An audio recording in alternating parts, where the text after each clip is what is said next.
दोस्तों अक्सर जब हम लोग इक्विटी म्यूचुअल फंड में इन्वेस्ट करने के बारे में सोचते हैं तो हम लॉन्ग टर्म के टाइम हॉरिजॉन से इन्वेस्ट करने के बारे में सोचते हैं। 10 साल 20 साल इस टाइम हॉरिजॉन के लिए हम इन्वेस्ट करते हैं। लेकिन जो सबसे बड़ी दिक्कत अभी इन्वेस्टर्स को झेलने को मिलती है वो ये है कि इन्वेस्टर्स को ये लगता है कि वो आज एक 5 म्यूचुअल फंड्स का या 6 म्यूचुअल फंड्स का एक पोर्टफोलियो बनाएंगे और 20 साल के लिए उस पोर्टफोलियो में पैसा डालते रहेंगे और उसको भूल जाएंगे और लॉन्ग टर्म में एक अच्छी रिटर्न्स जनरेट होगी। दोस्तों ये गलती आपको म्यूचुअल फंड में नहीं करनी, ये चीज मैं आपको बार बार बताता हुआ आया हूं। क्योंकि होता क्या है कि अगर आप किसी एक म्यूचुअल फंड में या 5-6 म्यूचुअल फंड्स में इन्वेस्ट करके भूल जाएंगे तो उस टाइम पे हो सकता है कि आज जब आपने इन्वेस्ट किया तब तो वो म्यूचुअल फंड्स अच्छी रिटर्न दे रहे हैं, लेकिन सारे म्यूचुअल फंड्स जरूरी नहीं है कि अच्छी रिटर्न्स देते रहे।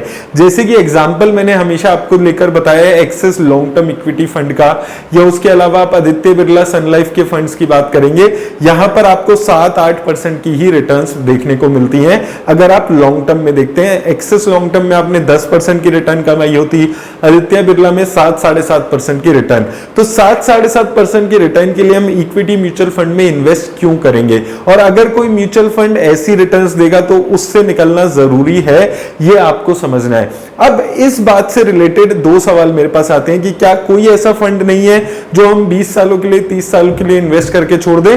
और दूसरा सवाल आता है कि अगर हम ऐसे बार बार फंड्स को बेचेंगे तो हमारी जो कंपाउंडिंग है उसका इफेक्ट चला जाएगा।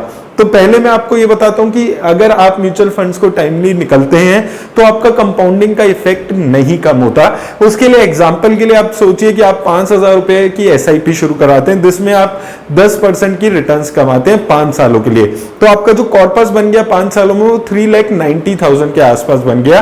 अब ये म्यूचुअल फंड आपको लगता है परफॉर्म नहीं कर रहा, आप इसमें से सारा पैसा निकालने के बारे में सोचते हैं। तो अगर आप इसमें से 3,90,000 रुपए अपने निकाल के वो पूरे 3,90,000 रुपए का एक लमसम अमाउंट में किसी और म्यूचुअल फंड में जमा करा देंगे तो आपका कंपाउंडिंग का इफेक्ट नहीं कम होगा, क्योंकि जो आपने प्रॉफिट कमाया 90,000 का, वो 90,000 आपने दोबारा से री इन्वेस्ट कर दिया है। तो आप, मैं उम्मीद करता हूं इससे आपको ये कंफ्यूजन खत्म हो गई होगी कि अगर आप किसी म्यूचुअल फंड से निकलकर दूसरे म्यूचुअल फंड में पैसा डालते भी हैं तो आपका कंपाउंडिंग का इफेक्ट नहीं कम होगा। और दूसरी चीज आपको ये चीज भी समझनी है, अगर आप 4-5 साल बाद निकाल रहे हैं और 70-80 हजार रुपए निकाल रहे हैं तो एक तो आपको लॉन्ग टर्म कैपिटल गेन्स पे टैक्स भी नहीं लगेगा, दूसरा एग्जिट लोड भी नहीं लगेगा, तो आपको वहां पर भी नुकसान नहीं होगा। तो आपका ऐसा का ऐसा कॉर्पस दूसरे म्यूचुअल फंड में शिफ्ट हो सकता है। बस आपको थोड़ा टैक्सेस का ख्याल रखते हुए अपने पैसे को निकालना जरूरी है। अब दूसरी बात आती है कि कौन से वो म्यूचुअल फंड्स हैं जिसमें आप इन्वेस्ट कर सकते हैं 20 साल के लिए आंख बंद करके और भूल सकते हैं उस पैसे को। तो 2 म्यूचुअल फंड्स हैं सिर्फ दोस्तों जिनमें आप इन्वेस्ट करके भूल सकते हैं। 20 साल तक आप अपने पोर्टफोलियो को खोल के भी नहीं देखेंगे तो भी उससे आपको फर्क नहीं पड़ेगा। और अगर मार्केट देखिए, अगर स्टॉक मार्केट ही परफॉर्म नहीं करेगी तो ये फंड्स भी परफॉर्म नहीं करेंगे, लेकिन अगर स्टॉक मार्केट अच्छा परफॉर्म करेगी तो आपके ये फंड्स भी अच्छी रिटर्न्स देंगे। इसमें पहला नाम आता है निफ्टी 50 इंडेक्स फंड का। ये फंड निफ्टी 50 के इंडेक्स में पैसा लगाते हैं। तो निफ्टी 50 इंडेक्स आने वाले 20 साल में जितनी रिटर्न्स आपको देगा वैसी ही रिटर्न्स आपके पोर्टफोलियो पे भी आपको मिलने वाली है। दूसरा फंड आता है, वो भी एक लार्ज कैप फंड है, निफ्टी 50 इंडेक्स फंड। ये फंड के साथ भी यही है कि ये निफ्टी नेक्स्ट 50 कंपनीज में पैसा लगाते हैं, यानी कि जो 100 में से 50 कंपनीज लार्ज कैप की निफ्टी 50 में चली जाती है, जो बाकी 50 कंपनीज हैं वो निफ्टी नेक्स्ट 50 इंडेक्स में आ जाती है। और ये 2 ऐसे फंड्स हैं जहां पर अगर आप इन्वेस्ट करेंगे, इंडेक्स फंड में इन्वेस्ट करेंगे, तो आपको बार बार अपना पोर्टफोलियो खोल के देखने की जरूरत नहीं है कि ये रिटर्न्स कैसी दे रहे हैं। और साथ में आपको ये भी देखने की जरूरत नहीं है कि जो फंड मैनेजर है उनका परफॉर्मेंस कैसा है, क्योंकि ये अल्टीमेटली जो आपका इंडेक्स है उसको फॉलो करते हैं। एक बार ही चलते हैं, मैं इन दोनों फंड्स की आपको 20 सालों की रिटर्न्स दिखाता हूं ताकि आपको एक आइडिया मिलेगा कि कैसी रिटर्न्स आपको यहां पर एक्सपेक्ट कर सकते हैं। तो दोस्तों सबसे पहले मैंने यहाँ पर यूटीआई निफ्टी इंडेक्स फंड की रिटर्न्स यहाँ पर निकाल ली है। तो अगर आप यहाँ पर देखेंगे, अगर आपने 10,000 रुपए इस फंड में इन्वेस्ट किए होते आज से 10 साल पहले, तो आपके वो पैसे लगभग 3 गुना हो चुके हैं। 10 साल जो आपने लगाए होंगे वो 33,000 रुपीज बन चुके हैं। रिटर्न्स अगर आप देखेंगे कंसिस्टेंटली 11 से 12% की रिटर्न्स आपको मिल सकती है 3 साल, 5 साल, 10 साल के रिटर्न्स देखेंगे, चाहे आप इसकी इंसेप्शन से देखेंगे 2000 में ये शुरू हुआ था, तो लगभग 20-22 साल पुराना ये फंड है। तो 22 सालों में भी अगर आप देखेंगे एक कंसिस्टेंट 11.54% की रिटर्न रही है।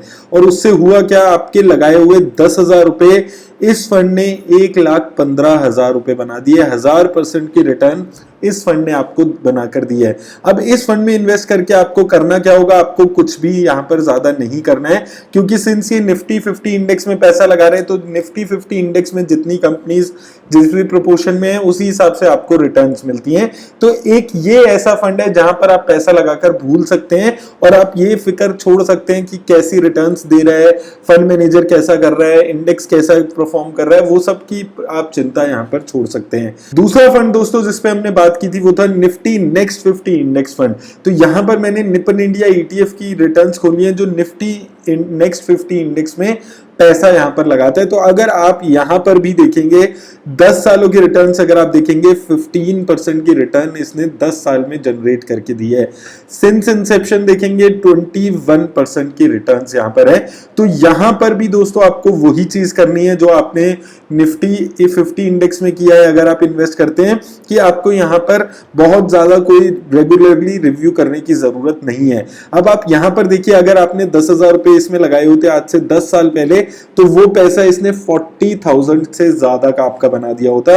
और अगर आप 2003 में यहां पर 10,000 रुपए इस इंडेक्स में लगाकर छोड़े होते, तो वो पैसे इसने आपके 4,26,000 के आसपास बना दिए। 21% की रिटर्न इसने आपको 19 सालों में जनरेट करके दी है। तो यहां पर रिटर्न्स भी बहुत अच्छी हैं दोस्तों, और मुझे लगता है कि ये इंडेक्स भी एक लॉन्ग टर्म में 12-13% की रिटर्न्स यहां पर जनरेट करके दे सकता है। ये क्या करता है, ये निफ्टी नेक्स्ट 50 की कंपनीज में अपना पैसा लगाता है। तो निफ्टी नेक्स्ट इंडेक्स जो भी है ये भी एक लार्ज कैप इंडेक्स है। यहां पर आप कंपनीज देखेंगे तो आप देख सकते हैं अदानी की 3 कंपनीज हैं टॉप 10 में। उसके अलावा SRF, पिडिलाइट, एवेन्यू सुपरमार्ट, इन्फो एज जैसी कंपनीज यहां पर आपको मिल जाती हैं। Dabur India, ICICI Lombard, General insurance.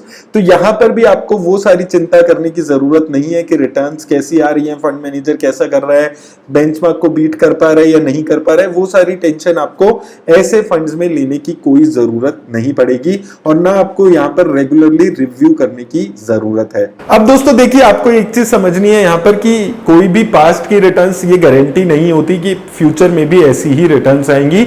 लेकिन अगर आप बार बार अपने पोर्टफोलियो को रिव्यू नहीं करना चाहते, आप हर 2-4 साल में फंड को खोल के नहीं देख सकते कि फंड में कोई मेजर चेंजेस तो नहीं हुए, फंड मैनेजर तो नहीं बदल गया, इन्वेस्टमेंट की जो स्ट्रेटेजी है वो तो नहीं बदल गई, ये सारी चीजें अगर आप खोलकर नहीं देखना चाहते, तो ये 2 इंडेक्स फंड है जो आपके लिए बेस्ट हैं, जो जिसमें आप इन्वेस्ट करके पूरा पैसा आप भूल सकते हैं। और अगर मार्केट में अच्छी रिटर्न, अब ये वाले जो फंड्स हैं बेसिकली जो मार्केट में रिटर्न्स आएंगी वैसी ही रिटर्न्स आपको भी यहां पर मिलने वाली है। तो इससे बेस्ट कोई ऑप्शन आपके पास नहीं है अगर आप कोई भी अपने म्यूचुअल फंड को खोलकर भी 20 सालों के लिए नहीं देखना चाहते। इसके अलावा कोई भी एक भी ऐसा फंड नहीं है जिसको आप ये बोलें कि मैं इसमें इन्वेस्ट करके 20 सालों के लिए भूल जाऊं, चाहे वो फंड आज बहुत अच्छी रिटर्न्स दे रहा हो, चाहे आप पराग पारिक फ्लेक्सी कैप फंड की बात करें, एक्सेस स्मॉल कैप की बात करें, आप कोई भी जो बहुत अच्छी रिटर्न्स देने वाले फंड जो आज चल रहे हैं, कोई भी फंड के बारे में आप ये नहीं बोल सकते कि 20 सालों के लिए डाल के भूल जाए।